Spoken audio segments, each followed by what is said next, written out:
सुप्रभात बच्चों।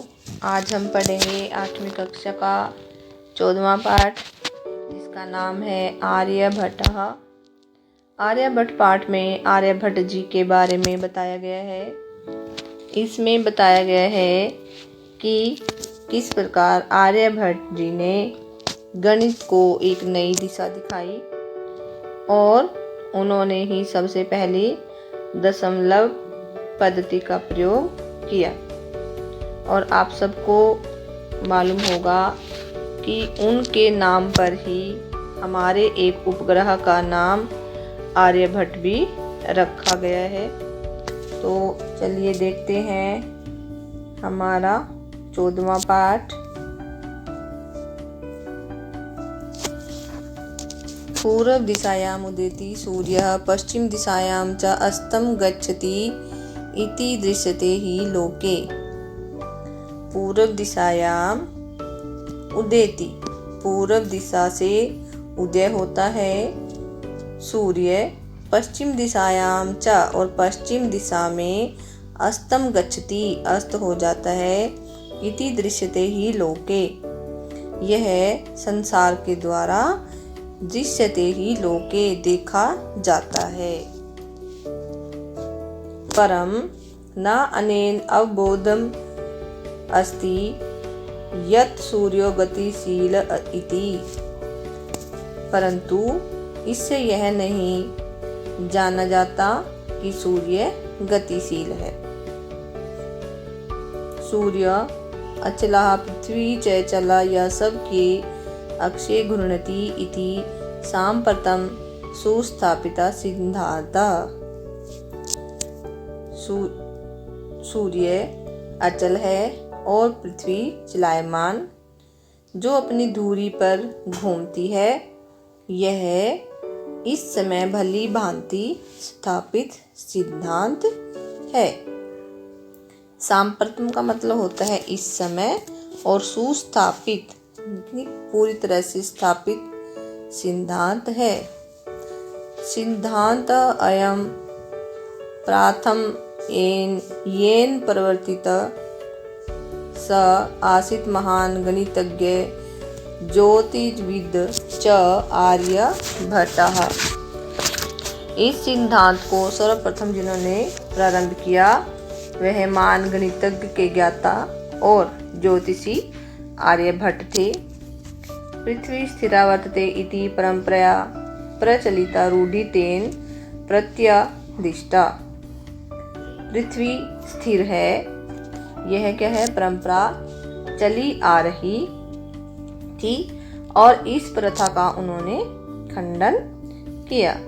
तेन उदाहरणं यत् गतिशीलायां नौकायाम् उपविष्टा मानवा नौकां स्थिराम् अनुभवति, अन्यान् च पदार्थान् गतिशीलान् अवगच्छति। तेन उन्होंने उदाहरण दिया कि चलती हुई नाव में बैठा हुआ मनुष्य नाव को रुकी हुई अनुभव करता है और दूसरी वस्तुओं को गतिशील समझता है। एवमेव गतिशीलायां पृथ्व्याम् अवस्थितः मानवः पृथ्वीं स्थिरा अनुभवति, सूर्य आदि ग्रहान् च गतिशीलान् वेति। इसी तरह ही गति युक्त पृथ्वी पर स्थित मनुष्य पृथ्वी को स्थिर अनुभव करता है और सूर्य आदि ग्रहों को गतिशील जानता है। 476 ख्रीष्टाब्दे षट्सप्तत्यधिक चतुःशततमे वर्षे आर्यभट्टः जन्म लब्धवान् इति तेन एव विरचिते आर्यभट्टीयम् इति अस्मिन् ग्रन्थे उल्लिखितम्। ये ईस्वी वर्ष में, अब जो बीच में लिखा हुआ है 670 अधिक चतुःशततमे वर्षे, 476वें वर्ष में आर्यभट्ट ने जन्म लिया। यह उन्होंने अपने ही द्वारा लिखे हुए आर्यभट्टीयम नामक ग्रंथ में उल्लेख किया है। ग्रंथ अयम तेन वयसि विरचिता। ग्रंथो अयम तेन त्रयोविंशतितमे वयसि विरचिता। यह ग्रंथ उन्होंने 23वें वर्ष की आयु में लिखा था। ऐतिहासिक स्रोतों भी ज्ञायते यत् पाटलिपुत्रम निक्सा आर्यभट्टस्य वेधशाला आसीत्। ऐतिहासिक स्रोतों से जाना जाता है, यानी कि पता चलता है कि पाटलिपुत्र, जिसको पटना भी कहते हैं, के निकट आर्यभट्ट की नक्षत्रों को जानने की प्रयोगशाला थी।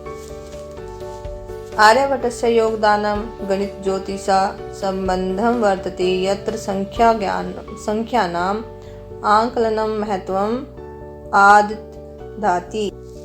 आर्यभट्ट फलित ज्योतिष शास्त्रे न विश्व इति सम गणितीय पद्धत्या कृतम् आकलनम् आधृत्य एव तेन प्रतिपादितं यत् ग्रहणे राहु केतु नामकौ दानवौ न आसीत् कारणम्। फलित ज्योतिष शास्त्रे न विश्व इति स्म कि आर्यभट्ट फलित ज्योतिष शास्त्र में विश्वास नहीं रखते थे। गणित शास्त्र की पद्धति से किए गए आकलन पर आधारित करके ही उन्होंने कहा कि ग्रहण में राहु और केतु नामक राक्षस कारण नहीं है। तत्र तु सूर्य चंद्र पृथ्वी इति त्रीणि एव कारणानि। यहाँ पर सूर्य, चंद्रमा और पृथ्वी, ये तीनों ही कारण हैं। सूर्यं परिता भ्रमत्या पृथ्व्या चंद्रस्य परिक्रमा पथेन संयोगात् ग्रहणं भवति। कि सूर्य के चारों ओर घूमती हुई पृथ्वी का चंद्रमा के घूमने के मार्ग के कारण ग्रहण होता है। यदा पृथ्व्या छायापातेन चंद्रस्य प्रकाशा अवरुध्यते तदा चंद्रग्रहणं भवति। कि जब पृथ्वी की छाया पड़ने से चंद्रमा का प्रकाश रुक जाता है, अवरुध्यते रुक जाता है, तब चंद्रग्रहणं भवति, चंद्रग्रहण होता है। तथैव पृथ्वी सूर्यो मध्ये समागतस्य चंद्रस्य छायापातेन सूर्यग्रहणं दृश्यते।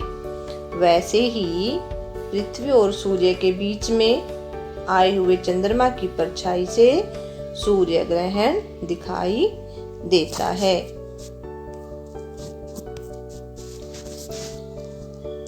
समाजे नूतनानां विचाराणां स्वीकरणे प्रायः सामान्य जना काठिन्य अनुभवन्ति। इस समाज में नए विचारों को स्वीकार करने में अधिकतर लोग कठिनाई को अनुभव करते हैं। भारतीय ज्योतिषशास्त्रे तथैव आर्यभट्टस्य अपि विरोधः अभवत्। भारतीय ज्योतिष शास्त्र में वैसी आर्यभट्ट का विरोध हुआ। तस्य सिद्धांता उपेक्षिता। तस्य उनके सिद्धांत अनसुने। उपेक्षिता क्या होता है? जिसको हम अनसुना कर देते हैं, अनसुने कर दिए गए। स पंडित मन्यमानः उपहास पात्रम जातः। और उनको क्या किया गया कि वह स्वयं को बड़े विद्वान मानने वालों की हंसी का पात्र बन गए। पुनरा अपि तस्य दृष्टिः कालातिगामिनी दृष्टा। किंतु फिर भी उनकी दृष्टि समय को लांघने वाली दिखाई दी। आधुनिक वैज्ञानिक तस्मिन् तस्य च सिद्धान्ते समादरा प्रकटितः। और जो आधुनिक वैज्ञानिकों ने उनके सिद्धांत पर आदर प्रकट किया। मतलब कि जो आधुनिक वैज्ञानिक थे उन्होंने जो उनका सिद्धांत था और उनके वैज्ञानिक तरीके थे उनको बड़े ही आदर से देखा। अस्मात् कारणात् अस्माकं प्रथमो उपग्रहस्य नाम आर्यभट्ट इति कृतम्। और इसी कारण हमारे पहले उपग्रह का नाम आर्यभट्ट रखा गया।